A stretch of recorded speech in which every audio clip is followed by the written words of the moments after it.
Instituto Nacional de Transparencia, Acceso a la Información y Protección de Datos Personales. Le damos la palabra a Oscar Mauricio Guerra Ford.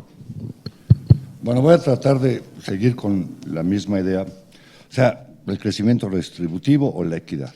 ¿Quién es el único agente económico, digamos, en un sistema con el que vivimos, todo el mundo casi, que puede redistribuir el ingreso sin hacer una revolución? Es el Estado. Y para eso tiene instrumentos. ¿Sí? Entre esos instrumentos está la política fiscal, la política monetaria, la política de ingresos, etcétera, etcétera. Es la forma en que nos hemos organizado para que el Estado, a través de estas políticas, ¿sí?, con recursos que aportamos toda la sociedad y que deben ser equitativos a nuestro ingreso, X, Y, Z,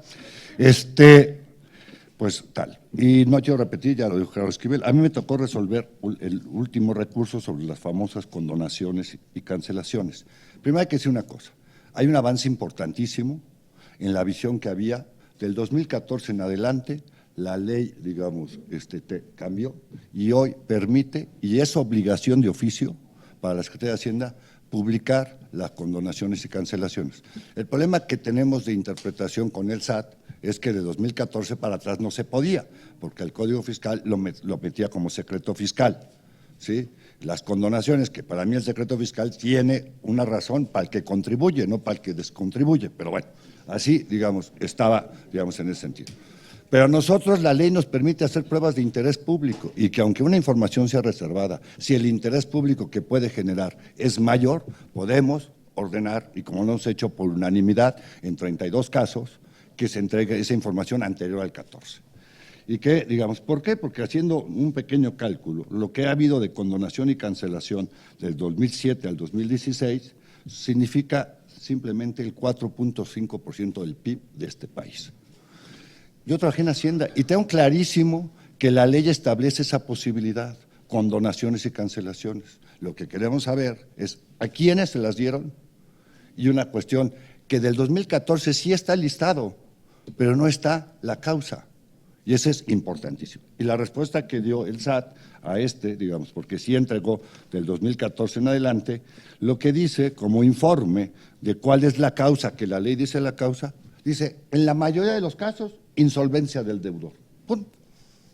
No, pues está bien, no, a lo mejor cierto, no es que sea un sospechosismo, pero vea unas empresas ahí, y dice, si esas empresas son insolventes, bueno, pues yo estoy en la miseria. Bueno, la otra, tenemos la política de ingresos. Tenemos una discusión que se va a presentar, que ya se presentó a nivel nacional, que es cómo se hizo el estudio para determinar el salario mínimo, ¿sí? Y tenemos un secretario de Economía que ya nos metió un recurso, y lo digo porque él lo hizo público en todos los periódicos, Chertorisky y tal, porque le pidió a la Comisión de Salarios Mínimos un estudio que ellos hicieron, que bueno, pues es su chamba, y que aparte les apoyó el Banco Mundial, digamos, qué bueno, esa es su chamba, tal, tal. Y entonces niegan el estudio, ¿sí? Se lo ha negado, lo pidió primero como funcionario, no, tal, tal, hasta traían ahí en varias editoriales, tal, tal. Luego lo pidió por solicitud, tampoco, ¿sí? Y ahora entró como recurso, lo vamos a resolver. Pero, o sea, yo entiendo, o sea, que ese estudio, pero ¿qué va a generar? Lo que queremos saber, se nos dice que incrementar el salario es inflacionario. Puede que sí, puede que no, ¿sí? Pues sí, hay que ver, yo quiero ver el estudio, quiero ver la estructura de costos de las empresas y cuánto va a impactar un incremento del salario. Pero también hay que ver la otra parte, cómo se va a ensanchar mi mercado interno y la demanda que voy a crear y si eso va a beneficiar mejor a los empresarios, dado que van a tener una mejor demanda, van a reducir inventarios, etcétera, etcétera, y van a producir, van a generar empleo, y para qué les tiro la keynesiana, ¿no? Pero bueno, digamos, ese estudio hay que verlo, a lo mejor tienen razón. ¿Sí? El Banco Mundial ya se lo entregó, pero él quiere que se lo entregue la autoridad. Bueno, pues no sé, y lo digo porque él lo ha hecho público, ¿no? Digamos, obviamente. Entonces, bueno, tenemos ese asunto. Tenemos, por ejemplo, un asunto que tenemos ahorita en las manos con SEDATU, que son los convenios de apoyo económico por la desocupación de los terrenos del aeropuerto. Está aquí, digamos, vienen, ¿sí? Les dijeron que era reservado. Luego nosotros ya ordenamos que en versión pública se los entreguen, porque puede haber, están en el cumplimiento, etc. Pero ya metieron otros y ahora ya no los tienen, porque se los entregaron a la Auditoría Superior de la Federación. Bueno, pues yo creo que se queda con una copia, son 650 casos, ¿sí?, sobre ese asunto. Bueno, esas cosas son las que dan certidumbre o no dan certidumbre. ¿Qué es la transparencia? La transparencia, lo decía ayer el rector de la UNAM, genera confianza. Y si tenemos confianza, digamos, hay certidumbre. Y si hay certidumbres, hay expectativas, ¿sí?, para la gente, para los inversionistas. Entonces, creo que el Estado, que es el que maneja la información pública, es cierto que ha habido grandes avances muy importantes, pero las necesidades de este país requieren más. Los estudios que se refería Gerardo Esquivel, que son importantísimos, del pago de impuestos por deciles, por personas físicas y morales, nos permitirían saber si tenemos la carga tributaria perfectamente o podríamos proponer una reforma fiscal distinta. Pero si no hay esa información, pues sí, y sí la hay, ¿eh?